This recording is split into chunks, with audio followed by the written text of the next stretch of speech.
കർത്താവിൽ പ്രിയരെ, എല്ലാവർക്കും സ്നേഹവന്ദനം. വെളിപ്പാട് പുസ്തകത്തിന്റെ 7-ാം അധ്യായത്തിലേക്ക് നമ്മൾ എത്തിയിരിക്കുകയാണ്. സന്തോഷവും സമർത്ഥവുമായി ഈ ഒരു വെളിപ്പാട് പുസ്തകത്തെ കൃത്യമായി പഠിച്ച് മനസ്സിലാക്കിക്കൊണ്ട് എല്ലാവരും രക്ഷയിലേക്ക് വരുവാൻ ഞാൻ ആഹ്വാനം ചെയ്തുകൊണ്ട് വെളിപ്പാട് 7-ന്റെ 1 കടക്കുകയാണ്. ഇതിന് ശേഷം ഭൂമിമേലും കടലിന്മേലും യാതൊരു വൃക്ഷത്തിന്മേലും കാറ്റ് ഊതാതിരിക്കേണ്ടുന്നതിനും 4 ദൂതന്മാർ ഭൂമിയിലെ 4 കാറ്റും പിടിച്ചുകൊണ്ട് ഭൂമിയുടെ 4 കോണിലും നിൽക്കുന്നത് ഞാൻ കണ്ടു. 6-ാം അധ്യായവും 7-ാം അധ്യായവും ഇതിൻ്റെ ഇടയ്ക്കൊരു ടൈം ലൈൻ, ഒരു ഇടവേള പോലെ ഒരു കുറച്ച് സമയം അവിടെ ദൈവം അനുവദിക്കുന്നതായിട്ടാണ് തോന്നുന്നത്. പ്രകൃതിയുടെ നിയന്ത്രണം ഈ ദൂതന്മാരുടെ കൈകളിലാണ്. ദൈവത്തിന്റെ ആജ്ഞാവർത്തികളായിട്ടുള്ള ഈ ദൂതന്മാർ ആ പ്രകൃതിയിലുള്ള കാറ്റുകളെയൊക്കെ നിയന്ത്രിക്കുന്നതായിട്ടാണ് നമ്മൾ കാണുന്നത്. 4 കാറ്റുകൾ എന്ന് പറയുന്നത് ബൈബിളിൽ കാറ്റ് പലപ്പോഴും സൂചിപ്പിക്കുന്നത് ന്യായവിധിയെക്കുറിച്ചും നാശത്തെക്കുറിച്ചും കലഹത്തെക്കുറിച്ചും ഒക്കെയാണ്. ദൈവത്തിന്റെ ശിക്ഷയുടെ നീക്കം, ഇവയൊക്കെ കുറിച്ചാണ് ഈ കാറ്റ് പലപ്പോഴും സൂചിപ്പിക്കുന്നത് നമ്മൾ കണ്ടിട്ടുള്ളത്.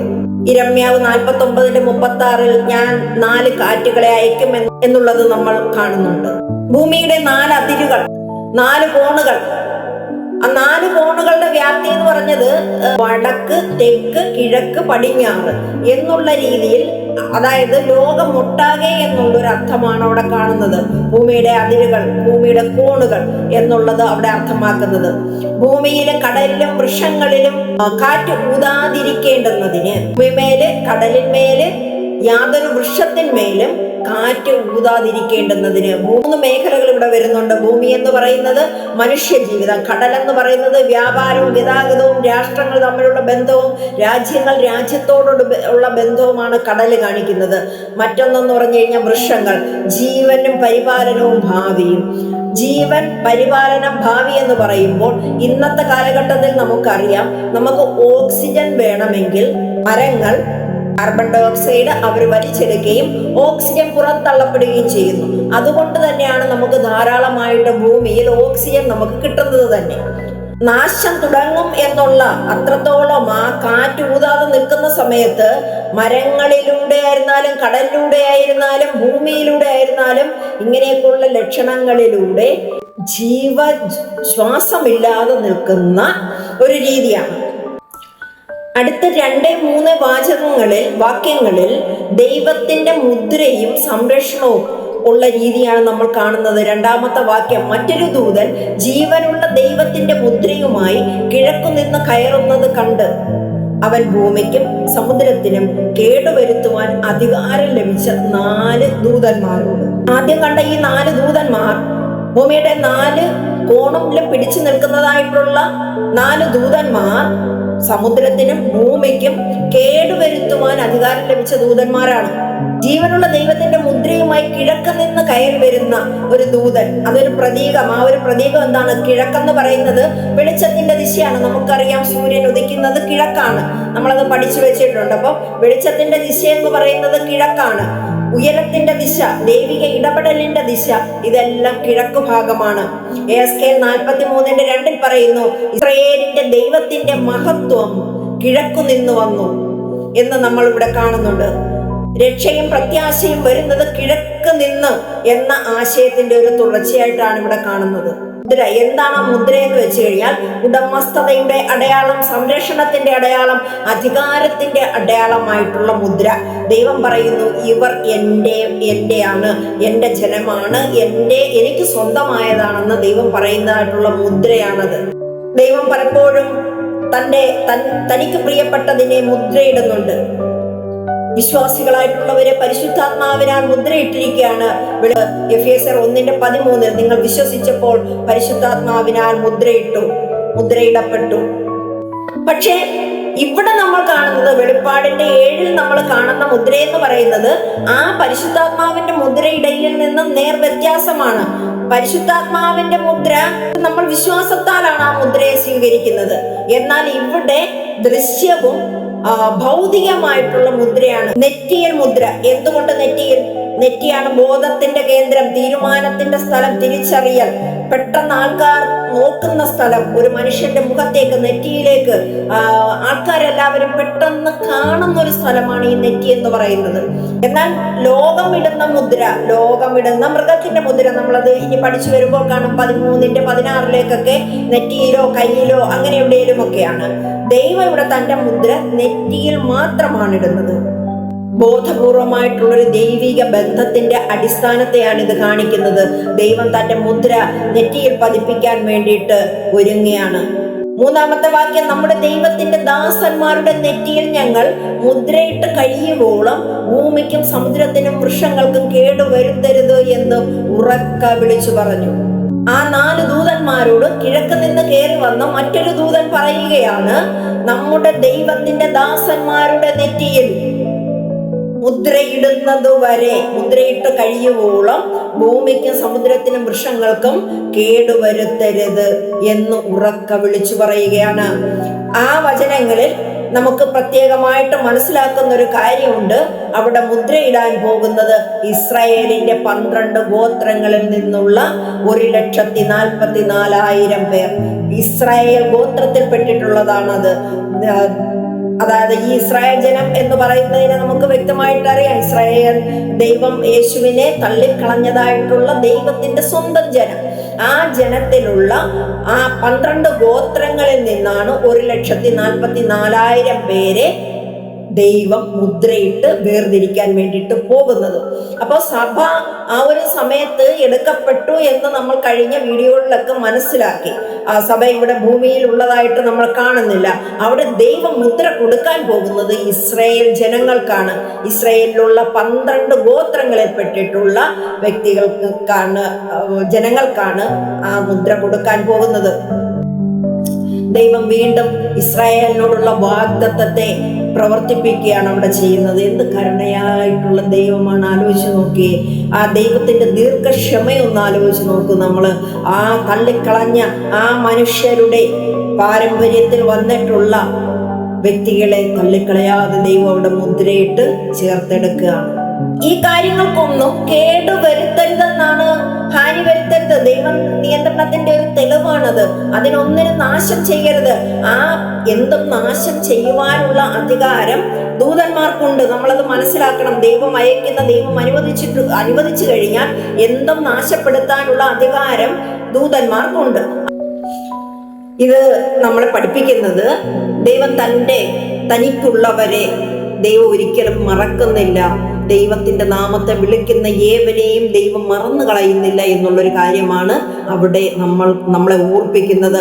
അത് മാത്രമല്ല, ഏറ്റവും ഭീകരമായ കാലത്തിലും ദൈവം ഒരു സംരക്ഷണം നമുക്കായി ഒരുങ്ങുന്നുണ്ട്.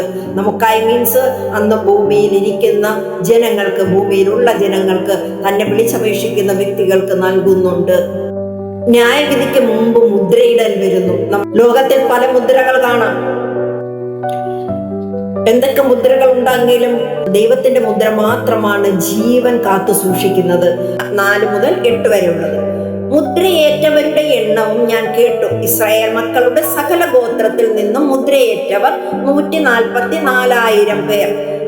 ഈ 12 ഗോത്രങ്ങളിൽ നിന്നുള്ള ഓരോ ഗോത്രത്തിൽ നിന്നും 12,000 പേര് വെച്ചിട്ട് 12 ഗോത്രങ്ങളിൽ നിന്ന് 144,000 പേർ. മറ്റുള്ള സഭയോ സഭാവിശ്വാസികളോ മറ്റ് ജാതികളിൽ നിന്നുള്ളവരോ അല്ല. ഈ ദൈവത്തിന്റെ വാഗ്ദത്തം ലഭിച്ചിട്ടുള്ള ഗോത്രങ്ങളിൽ നിന്നുള്ള 1,44,000 പേരാണ് അവിടെ വന്നേക്കുന്നത്. മുദ്രയേറ്റവരുടെ എണ്ണം ഞാൻ കേട്ടു. അവിടെ കേൾക്കുകയാണ്, കാണുകയല്ല ഉണ്ടായത്, കേൾക്കുകയാണ്. കൃത്യമായിട്ട് പ്രതീകമല്ലാതെ കൃത്യമായ കണക്ക് അവിടെ 144,000 പേര്, 1,44,000 പേരുടെ കണക്ക് അവിടെ കേൾക്കുകയാണ്. ഇവിടെ വ്യക്തമായിട്ട് എഴുതിയിട്ടുണ്ട്, ഇസ്രായേൽ മക്കളുടെ സകല ഗോത്രത്തിൽ നിന്നും. ആ ഒരു 12 ഗോത്രങ്ങളെ പറയുന്നതാണ് താഴോട്ടുള്ള വചനങ്ങൾ. അപ്പൊ ഈ ഇത്രയും ഗോത്രങ്ങൾ, യഹൂദ, രൂബേൻ, ഗാദ്, ആശേർ, നഫ്താലി, മനശ്ശെ, ശിമയോൻ, ലേവി, ഇസാക്കാർ, സെബൂലൂൻ, യോസേഫ്, ഇത്രയും ഗോത്രങ്ങളിൽ നിന്നുള്ള 12,000 പേര് വെച്ചാണ് ഈ 1,44,000 പേർ വരുന്നത്. മുദ്രയിടുന്ന സമയം വന്നിട്ടില്ല, വരാൻ പോകുന്നതേ ഉള്ളൂ. അത് നമ്മൾ മനസ്സിലാക്കണം. ഇപ്പോൾ നമ്മൾ ഒരുങ്ങിയിരിക്കേണ്ടുന്നത് സഭയുടെ എടുക്കപ്പെടലിന് വേണ്ടിയിട്ടാണ്, സഭയ്ക്ക് വേണ്ടിയിട്ടാണ് നമ്മൾ ഒരുങ്ങേണ്ടുന്നത്. വചനങ്ങളെ കൃത്യമായിട്ട് നമ്മൾ മനസ്സിലാക്കണം. ഒരു മഹാപീഡന കാലത്ത് യേശുവിൽ വിശ്വസിച്ച ദൈവം പ്രത്യേകമായി മുദ്രയിട്ട യഹൂദ സുവിശേഷകരാണ് ക്രിസ്തുവിനെ അവർ തള്ളിക്കളഞ്ഞവനെ കൃത്യമായിട്ട് അവർ പരസ്യമായിട്ട് പ്രഖ്യാപിച്ചുകൊണ്ട് ക്രിസ്തുവിന് വേണ്ടിയിട്ട് നിൽക്കുന്ന ആ ഒരു സമയമാണ് ദൈവം അവർക്ക് മുദ്രയിടുന്നത്. ഇങ്ങനെ ഇവർ മുദ്രയേൽക്കുകയും ക്രിസ്തുവിന് വേണ്ടിയിട്ട് ക്രിസ്തുവിനെ മറ്റുള്ളവരിലേക്ക് കൊടുക്കുക. അതായത് ഇന്ന് സഭ ചെയ്തുകൊണ്ടിരിക്കുന്ന കാര്യങ്ങൾ അന്ന് തീഷ്ണതയോടുകൂടി അവർ ചെയ്യുന്നതായിട്ടുള്ളൊരു സമയം വരും. അങ്ങനെ വരുമ്പോഴുള്ളതാണ് 9-ാമത്തെ വാക്യം നമ്മൾ വായിക്കുന്നത്. ഇതിന്റെ ശേഷം സകല ജാതികളിലും ഗോത്രങ്ങളിലും വംശങ്ങളിലും ഭാഷകളിൽ നിന്ന് ഉള്ളതായി ആർക്കും എണ്ണിക്കൂടാത്ത ഒരു മഹാപുരുഷാരം വെള്ള നിലയങ്കി ധരിച്ചു കയ്യിൽ കുരുത്തോലയുമായി സിംഹാസനത്തിനും കുഞ്ഞാടിനും മുമ്പാകെ നിൽക്കുന്നതും ഞാൻ കണ്ടു. അപ്പൊ ഈ മുദ്രയേറ്റിട്ടുള്ളവരായ ആ വ്യക്തികളിലൂടെയുള്ളൊരു സുവിശേഷ പ്രവർത്തനം ഇവിടെ നടക്കുമെന്നും അതിലൂടെ ജാതികളിൽ നിന്നും ഗോത്രങ്ങളിൽ നിന്നും വംശങ്ങളിൽ നിന്നും ഭാഷകളിൽ നിന്നും ഒക്കെ ഉള്ളതായി ആർക്കും എണ്ണിക്കൂടാത്തൊരു മഹാപുരുഷാരം അന്നേരം വീണ്ടും ഉണ്ടാകും. ഈ 1,44,000 സാക്ഷികളിൽ നിന്ന് ഒരു വലിയ ഒരു കൂട്ടം ഫലം അവിടെ ദൈവം വീണ്ടും ഉണ്ടാക്കിയെടുക്കുന്നു എന്നുള്ളതാണ്. വന്നേക്കുന്ന വ്യക്തികൾ മഹാപുരുഷാരം വെള്ള നിലയങ്കി ധരിച്ച് കയ്യിൽ കുരുത്തോലയുമായി സിംഹാസനത്തിനും കുഞ്ഞാടിനും മുമ്പാകെ. വെള്ള നിലങ്കി എന്ന് പറയുന്നത് രക്ഷയുടെയും ശുദ്ധിയുടെയും, അത് വിശ്വാസികൾക്ക് ലഭിച്ചതായിട്ടും അർക്കപ്പെട്ടവർക്ക് വീണ്ടും യാഗമായവർക്ക് കൊടുത്തതും ഒക്കെ നമ്മൾ വെള്ള നിലയങ്കി കാണുന്നുണ്ട്, വെളുത്ത വസ്ത്രം കൊടുത്തതായിട്ട് കാണുന്നുണ്ട്. കുരുത്തോല പിടിച്ചുകൊണ്ട് അവിടെ ദൈവത്തെ ആരാധിക്കുന്ന, പീഡനം സഹിച്ച് രക്ഷയിലെത്തിയവരാണ് അങ്ങനെ നിൽക്കുന്നത്. പീഡനകാലത്ത് രക്ഷിക്കപ്പെട്ട ജാതികളിൽ നിന്നുള്ള വിശ്വാസികൾ, സഭ എന്ന് പറയുന്നത് ആ ഒരു റാപ്ചറിൽ എടുത്തതാണ്, അത് വേറെയാണ്. 1,44,000 പേര് യഹൂദന്മാര്, അത് വേറെയാണ്. യഹൂദ സാക്ഷികൾ, യഹൂദ വംശത്തിൽ നിന്നും വന്നിട്ടുള്ള സാക്ഷികളായിട്ടുള്ള 1,44,000 പേര്. പിന്നെ ഉള്ളത് ഈ ഒരു മഹാസമുദ്രം, അത് അവരുടെ സാക്ഷ്യത്തിലൂടെ നേടിയെടുത്ത ഒരു വലിയ ജനക്കൂട്ടം. അത്രയും പേരെയാണ് അവിടെ കാണുന്നത്. 7:10 രക്ഷ എന്നുള്ളത് സിംഹാസനത്തിൽ ഇരിക്കുന്നവനായ നമ്മുടെ ദൈവത്തിന്റെയും കുഞ്ഞാടിന്റെയും ദാനമെന്ന് അവർ അത്യുച്ചത്തിൽ ആർത്തുകൊണ്ടിരുന്നു. നമ്മളന്നേരം മനസ്സിലാക്കുക, രക്ഷ ആരിൽ നിന്നാണ്? രക്ഷ മനുഷ്യരിൽ നിന്നല്ല, രക്ഷ സഭയിൽ നിന്നല്ല, രക്ഷ സത്കർമ്മങ്ങളിൽ നിന്നല്ല, രക്ഷ ദൈവത്തിൽ നിന്നാണ്, രക്ഷ കുഞ്ഞാടിൽ നിന്നാണ്. യോന 2:9 പറയുന്നു, രക്ഷ യഹോവയിങ്കൽ നിന്നും വരുന്നു, യഹോവയിൽ നിന്നാകുന്നു. അപ്പൊ നമ്മുടെ രക്ഷ, മനുഷ്യരുടെ രക്ഷ മറ്റൊരുത്തിനും രക്ഷ നൽകാൻ പറ്റില്ല, മറ്റൊരു കാര്യങ്ങൾക്കും രക്ഷ നൽകാൻ പറ്റില്ല. നമ്മുടെ രക്ഷ പൂർണ്ണമായിട്ട് വരുന്നത് യേശുവിന്റെ കുഞ്ഞാടിന്റെ തിരുരക്തത്താലാണ്. ആയതിനാൽ തന്നെ ആ രക്ഷയാണ് നമ്മൾ മുറുകെ പിടിക്കേണ്ടുന്നത്. സിംഹാസനത്തിൽ ഇരിക്കുന്നവനായ നമ്മുടെ ദൈവത്തിന്റെയും കുഞ്ഞാടിന്റെയും ദാനം എന്നവർ അത്യുച്ചത്തിൽ ആർത്തുകൊണ്ടിരുന്നു. സിംഹാസനം അവിടെ പരമാധികാരമാണ്. നമ്മുടെ ബന്ധവും ഉടമസ്ഥതയും കാണിക്കുകയാണ്. നമ്മുടെ ദൈവം രക്ഷ യാദൃച്ഛികമായിട്ടല്ല വരുന്നത്, ദൈവത്തിന്റെ ഭരണ നിർണയമാണ് അവിടെ വരുന്നത്. രക്ഷ ദൈവം നമുക്ക് തരുന്നു. പിതാവാം ദൈവം നമുക്ക് പുത്രനെ നൽകിയത് കൊണ്ട് ഈ ഒരു രക്ഷ വന്നു. പുത്രൻ ആ പിതാവിനെ അനുസരിച്ചത് കൊണ്ടും നമ്മൾ ആ രക്ഷയിലേക്ക് വരുവാൻ കാരണമായി തീർന്നു. സ്തോത്രം. എല്ലാ ജാതികളിൽ നിന്നുള്ളവർ, എല്ലാ ഭാഷകളിൽ നിന്നുള്ളവർ, ഇവരെല്ലാം ഒരേ വാക്ക് പറയുന്നു. രക്ഷയുടെ ഭാഷ ഒന്നാണ്. കർത്താവായ യേശു ക്രിസ്തുവിന്റെ രക്തമാണ് രക്ഷയുടെ ഭാഷ. ആ രക്തത്തെ വിശ്വസിക്കുകയും എനിക്ക് വേണ്ടിയിട്ട് യേശു ക്രിസ്തു മരിച്ചു, അടക്കപ്പെട്ട്, ഉയർത്തെഴുന്നേറ്റ് ഇന്നും സ്വർഗത്തിൽ ജീവിക്കുന്നു, ഇനി എന്നെ സ്വർഗത്തിലേക്ക് കൂട്ടിക്കൊണ്ടുപോകാനായി വരുമെന്നുള്ള യേശുവിനോടുള്ള വിശ്വാസമാണ് രക്ഷയായിട്ട് അവിടെ നമുക്ക് ഏറ്റെടുക്കാൻ സാധിക്കുന്നത്. നാം അങ്ങനെ രക്ഷിക്കപ്പെട്ടു കഴിഞ്ഞാൽ നമ്മുടെ പേരും ജീവപുസ്തകത്തിൽ പേരെഴുതും. സ്തോത്രം. ഈ ഒരു വചനം നമുക്ക് തരുന്ന ഒരു സന്ദേശം, പീഡനകാലത്തും രക്ഷ നിർത്തപ്പെടുന്നില്ല. മനുഷ്യർ സാക്ഷ്യം കൊടുത്താൽ ദൈവം ഫലം നൽകുന്നുണ്ട്. കുഞ്ഞാടിനെ നിരസിച്ച ലോകം പോലും അവസാനം കുഞ്ഞാടിന്റെ നാമം സമ്മതിക്കേണ്ടി വന്നു. ആ ഒരു കാഴ്ചയാണ് നമ്മളിവിടെ കാണുന്നത്. 11-ാം വാക്യം, സകല ദൂതന്മാരും സിംഹാസനത്തിന്റെയും മൂപ്പന്മാരുടെയും 4 ജീവികളുടെയും ചുറ്റും നിന്ന് സിംഹാസനത്തിന്റെ മുമ്പിൽ കവിണ്ണു വീണു. ആമേൻ. കവിണ്ണു വീണെന്ന് പറഞ്ഞു കഴിഞ്ഞാൽ ഒരു ആരാധനയാണ് അവിടെ വെളിപ്പെടുന്നത്. ഒരു ഔപചാരികമായിട്ടുള്ള ഒരു പ്രവർത്തനമല്ല, വാക്കുകളാലുള്ള ഒരു ആരാധനയല്ല. അവിടെ അതൊരു വല്ലാത്തൊരു പ്രവർത്തനമായിട്ട്, ഹൃദയം കൊണ്ടുള്ള ഒരു അർപ്പിക്കലായിട്ട് അതവിടെ മാറുകയാണ്. പൂർണ്ണമായിട്ടുള്ള ഒരു കീഴടങ്ങൽ, ഭക്തിയോടെയുള്ള നമസ്കാരം, പൂർണ്ണ ഭക്തിയോടെയുള്ള ആ ഒരു തിരിച്ചറിവിൽ, ദൈവത്തിന്റെ മുമ്പിലാണെന്നുള്ള തിരിച്ചറിവിൽ നിന്നുകൊണ്ട് അവിടെ അത്രത്തോളം കവിണ്ണു വീണ് ദൈവത്തെ നമസ്കരിച്ചു. ആ കേന്ദ്രം ഒരുവനാണ്, ദൈവമാണ് കേന്ദ്രം എന്നുള്ളത് രക്ഷയുടെ ഘോഷം മനുഷ്യർ പറഞ്ഞു, ആരാധനയുടെ പ്രതികരണം ദൂതന്മാർ പറഞ്ഞു. സ്വർഗത്തിൽ മനുഷ്യരും ദൂതന്മാരും ഒരേ ദൈവത്തെ ആരാധിക്കുന്നു. ദൂതന്മാരും മനുഷ്യരും ചേർന്ന് ദൈവത്തെ ആരാധിക്കുന്ന മഹനീയ സമയമാണത്. ഈ വചനം നമ്മളെ പഠിപ്പിക്കുന്നത് രക്ഷയുടെ വാർത്ത സ്വർഗത്തെ മുഴുവൻ ചലിപ്പിക്കുന്നു എന്നുള്ളതാണ്. ദൈവം രക്ഷ കൊടുത്ത് രക്ഷിക്കുമ്പോൾ ദൂതന്മാർ ആരാധിക്കുന്നു, ആനന്ദിക്കുന്നു. സ്വർഗത്തിൽ ആരാധന സ്വാഭാവികമായിട്ടുള്ള ഒരു പ്രതികരണമാണ്. സ്തോത്രം. ഇന്ന് നമ്മൾ ഒരു ദൈവവചനം കേൾക്കുമ്പോൾ, നമ്മളൊരു ദൈവത്തിൽ നിന്നുള്ള ഒരു അരുളപ്പാട് വരുമ്പോൾ, നമ്മളവിടെ സ്തോത്രവും സ്തുതിയും മുഴക്കിക്കൊണ്ട് ആമേൻ പറഞ്ഞുകൊണ്ട് നമ്മൾ അതിന് വിധേയപ്പെടുന്നതിനേക്കാളും ഒക്കെ എത്രയോ മടങ്ങാണ് സ്വർഗത്തിൽ അവിടെ സംഭവിക്കുന്നത്. അതുകൊണ്ട് ലൂക്കോസ് 15:10 പറയുന്ന പോലെ ഒരു പാപി മാനസാന്തരപ്പെടുമ്പോൾ ദൈവദൂതന്മാരുടെ മുമ്പാകെ സന്തോഷമുണ്ടാകുന്നു. 12-ാമത്തെ വാക്യം, നമ്മുടെ ദൈവത്തിന് എന്നേക്ക സ്തുതിയും മഹത്വവും ജ്ഞാനവും സ്തോത്രവും ബഹുമാനവും ശക്തിയും ബലവും ആമേൻ എന്ന് പറഞ്ഞു ദൈവത്തെ നമസ്കരിച്ചു. സ്തുതിയും സ്തോത്രവും മഹത്വവും ആമേൻ, ദൈവത്തിനുള്ള സ്തുതികൾ നമ്മൾ അർപ്പിക്കുന്ന സമയത്ത് അതൊരു വലിയ ഘോഷമായി ദൈവസന്നിധിയിൽ അത് അത്രത്തോളം മഹത്വപ്പെടുകയാണ്. ദൈവമക്കളെ, നിങ്ങളോടൊരു കാര്യം പറയട്ടെ. നമ്മളൊരു വചനം കേൾക്കുമ്പോൾ, നമ്മളൊരു പ്രസംഗം കേൾക്കുമ്പോൾ അവിടെ നമ്മൾ ദൈവത്തെ സ്തുതിക്കാനും മഹത്വപ്പെടുത്താനും, നമ്മൾ അല്ലാതെ തന്നെ നമ്മൾ ഒറ്റയ്ക്ക് ഇരിക്കുമ്പോഴും നമ്മൾ യാത്രകൾ ചെയ്യുമ്പോഴും ഏത് സമയത്തും ഇടവിടാതെ ദൈവത്തെ സ്തുതിക്കുന്ന ആ ഒരു രീതിയിലേക്ക് നമ്മുടെ ജീവിതത്തെ നമ്മൾ മാറ്റിയെടുത്തു കഴിഞ്ഞാൽ വലിയ അനുഭവമായിട്ടുള്ള ഒരു അടുപ്പം വളരെ വലിയ രീതിയിലായിരിക്കും നമുക്ക് ഫീൽ ചെയ്യുന്നുണ്ടാകുക. 13, മൂപ്പന്മാരിൽ ഒരുത്തൻ എന്നോട് വെള്ള നിലയെങ്കി ധരിച്ചിരിക്കുന്ന ഇവർ എവിടെ നിന്ന് വന്നു എന്ന് ചോദിച്ചു. അപ്പൊ നമ്മളവിടെ കാണുന്നുണ്ട് 24 മൂപ്പന്മാരവിടെ ഉണ്ട്. ആ മൂപ്പന്മാരിൽ ഒരാള് യോഹന്നാനോട് ചോദിക്കുകയാണ്, ഇവരിൽ വെള്ള നിലയെങ്കി ധരിച്ചിരിക്കുന്നവർ ഇവരാരാണ്, എവിടെ നിന്ന് വരുന്നു എന്ന് യോഹന്നാനോട് ചോദിക്കുന്നു. യോഹന്നാനോട് ചോദിക്കുമ്പോൾ അവിടെ ഇരിക്കുന്ന ആ മൂപ്പനെ അറിയാമല്ലോ ഇവരാരാണെന്ന്. ഒരു ചോദ്യം നമ്മളുടെ അടുക്കലേക്ക് വരുന്നത് അത് ദൈവസന്നിധിയിൽ അറിയാൻ പാടില്ലാഞ്ഞിട്ടല്ല, നമുക്ക് കൃത്യമായിട്ട് അതിനെ മനസ്സിലാക്കാൻ, നമ്മൾക്കും അല്ലെങ്കിൽ ജനങ്ങളിലേക്ക് അത് കൃത്യമായ രീതിയിൽ അത് മനസ്സിലാക്കി കൊടുക്കാൻ വേണ്ടിയിട്ടാണ് ആ ഒരു ചോദ്യം വരുന്നത്.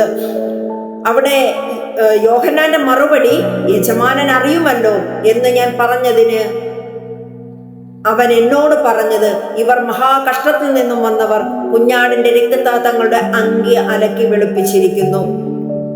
ഇവർ വന്നേക്കുന്നതേ മഹാകഷ്ടത്തിൽ നിന്നാണ്.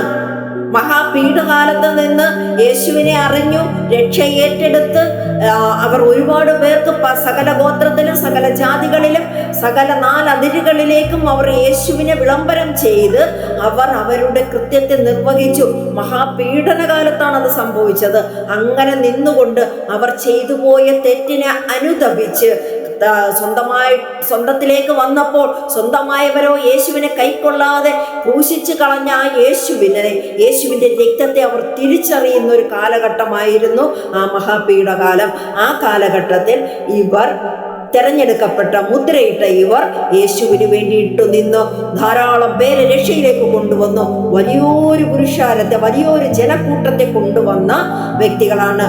കുഞ്ഞാടിന്റെ രക്തത്താൽ അവരുടെ അങ്കി അലക്കി വെളുപ്പിച്ചിരിക്കുന്നു. ഇവരിട്ടേക്കുന്ന ഈ വെള്ള വസ്ത്രമല്ലേ അന്ന് യേശുവിന്റെ രക്തം അവർക്ക് വേണ്ട എന്ന് പറഞ്ഞ് കള്ളനും കൊലപാതകിയുമായവന് വിട്ടുതാന്ന് പറയുകയും നീതിമാനെ ക്രൂശിക്കായെന്നും വിളിച്ചു പറഞ്ഞ് അവന്റെ രക്തത്തിനെ അവർ തള്ളിക്കളഞ്ഞെങ്കിൽ ഇന്ന് ആ രക്തത്തെ അവർ ഏറ്റെടുത്തു. അവരുടെ വസ്ത്രത്തെ അവർ ആ രക്തം കൊണ്ട് കഴുകി ശുദ്ധീകരിച്ചു. ഒരു ശരിയായ ഒരു മാനസാന്തരം വന്നവരാണ് ഇതെന്നാണ് അവിടെ യോഹന്നാന്റെ അടുക്കൽ ആ മൂപ്പൻ പറഞ്ഞു കൊടുക്കുന്നത്. 15-ാമത്തെ വാക്യം, അതുകൊണ്ട് അവർ ദൈവത്തിന്റെ സിംഹാസനത്തിന്റെ മുമ്പിലിരുന്ന് അവന്റെ ആലയത്തിൽ രാപ്പകൽ അവനെ ആരാധിക്കുന്നു. സിംഹാസനത്തിൽ ഇരിക്കുന്നവൻ അവർക്ക് കൂടാരമായിരിക്കും. അപ്പൊ ദൈവത്തിന്റെ കൂടാരത്തിന്റെ കീഴില് അത്യുന്നതന്റെ മറവില് വസിക്കുകയാണ് അവരന്നേരം. ആ അത്യുന്നതന്റെ മറവിൽ ഇരുന്നു കൊണ്ട് അവർ ചെയ്യുന്നത് എന്താണ്? ദൈവത്തിന്റെ ആലയത്തിൽ രാപ്പകൽ അവരിരുന്ന് ആരാധിക്കുകയാണ്. അപ്പൊ അവരുടെ ദൗത്യം, ഈ 1,44,000 പേർ ചെന്നതിന് അവരുടെ ദൗത്യം അവിടെ ദൈവത്തെ ആരാധിക്കുക എന്നുള്ളതാണ്. അവർ അങ്ങനെ ചെയ്യുന്നു. അതൊരു നിർബന്ധ ബുദ്ധിയാലോ ആരേലും അത് ചെയ്യണമെന്ന് പറഞ്ഞിട്ടോ അവർ ചെയ്യുന്നതല്ല. അവർ കൃത്യമായിട്ട് അതിനെ അവിടെ ദൈവത്തെ ഹൃദയം തുറന്ന് പൂർണ്ണ പുകഴ്ച കൊടുത്തുകൊണ്ട് ആരാധിക്കുന്നതാണ് നമ്മളവിടെ കാണുന്നത്.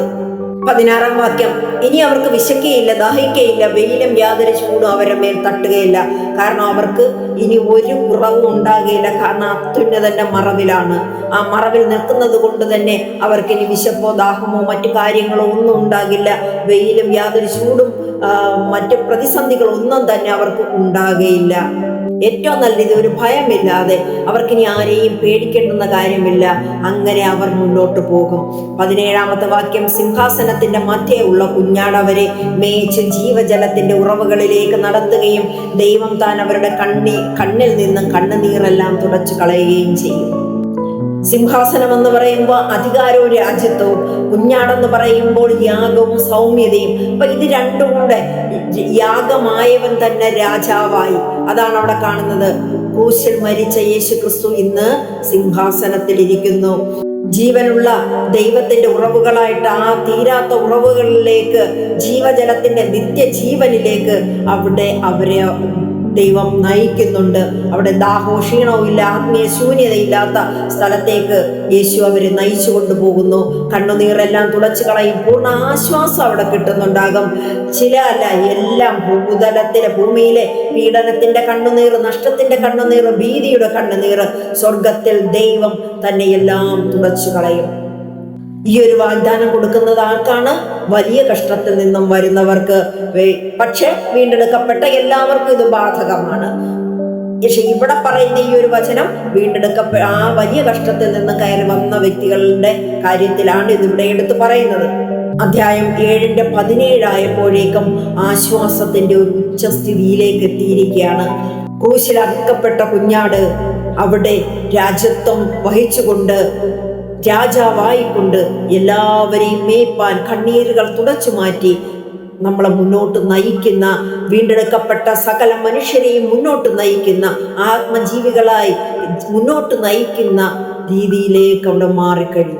അവിടെ നമ്മളിന്ന് കരയുന്നതും നമ്മളിന്ന് പ്രാർത്ഥിക്കുന്നതും നമ്മുടേതായിട്ടുള്ള ചിന്തകളും ആകുലങ്ങളും ഒക്കെ ദൈവത്തിന്റെ സന്നിധിയിലേക്ക് നമ്മൾ കൊടുക്കുന്നതൊക്കെയും അവിടെ കിടക്കുകയാണ്.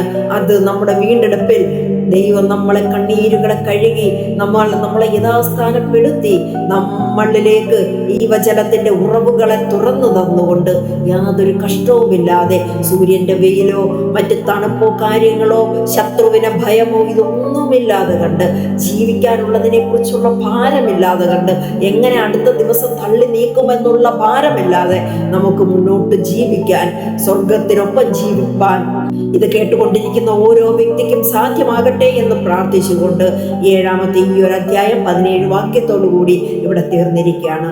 സ്തോത്രം. ഇത്രയും കാര്യങ്ങളിൽ ദൈവം നമ്മുടെ കൂടെ ഇടപെട്ടുകൊണ്ട് ഇങ്ങനെയൊക്കെ നടക്കുമെന്ന് കൃത്യമായ രീതിയിൽ ദൈവം നമുക്ക് പറഞ്ഞു തന്നിട്ടുണ്ടെങ്കിൽ, വിശ്വസിക്കുന്നു എന്നുണ്ടെങ്കിൽ ഇതിനെ ഇപ്പോൾ തന്നെ യേശുവിന്റെ രക്ഷയെ ഏറ്റെടുത്തുകൊള്ളുക. മഹാകഷ്ടകാല ദിവസത്തേക്കൊന്നും നീക്കി വെക്കാതെ ഇപ്പോൾ തന്നെ നമുക്ക് മറ്റുള്ള ഇപ്പോൾ സഹിക്കുന്ന സാധാരണ കഷ്ടങ്ങളിലൂടെ നമ്മൾ കടന്ന് സ്വർഗത്തിലേക്ക് നമുക്ക് എത്താനുള്ള വഴിയാണ് ഇപ്പോൾ തുറന്നു കിടക്കുന്നത്. പക്ഷെ ഇനി വരുന്ന മഹാകഷ്ടകാലം, ഈ കഷ്ടകാലത്ത് നിന്നുകൊണ്ട് നമ്മൾ ദൈവത്തിനെ അന്നേരം ഏറ്റെടുക്കാമെന്നുള്ള മനോഭാവത്തിലേക്ക് നമ്മൾ പിന്മാറുകയാണെങ്കിൽ അത് വലിയ കഷ്ടത്തിലാണ്. നമുക്ക് പിടിച്ചു നിൽക്കാൻ വലിയ പാടാണ്. ഇന്നത്തെ കാലഘട്ടത്തിലായണക്കെ പോലും നമുക്ക് വലിയ പാട് നിൽക്കുകയാണ്. പക്ഷേ ആ ഒരു സമയമാകുമ്പോൾ ഒട്ടും പറ്റാതെ വരും. അതുകൊണ്ട് തന്നെ ഇപ്പോൾ ഈ സമയത്ത് തന്നെ രക്ഷയെ കൈപ്പറ്റും. സർവേശ്വരൻ അതിനായി നിങ്ങളെ അനുഗ്രഹിക്കട്ടെ. ഈ ഒരു ചാനൽ ആദ്യമായിട്ടാണ് നിങ്ങൾ കാണുന്നതെങ്കിൽ അത് സബ്സ്ക്രൈബ് ചെയ്യാനും മറ്റുള്ളവരിലേക്ക് ഇതൊന്ന് ഷെയർ ചെയ്ത് കൊടുക്കാനും ഒക്കെ നിങ്ങളെ സർവേശ്വരൻ സഹായിക്കട്ടെ എന്ന് പ്രാർത്ഥിച്ചുകൊണ്ട് നിർത്തുന്നു. നന്ദി.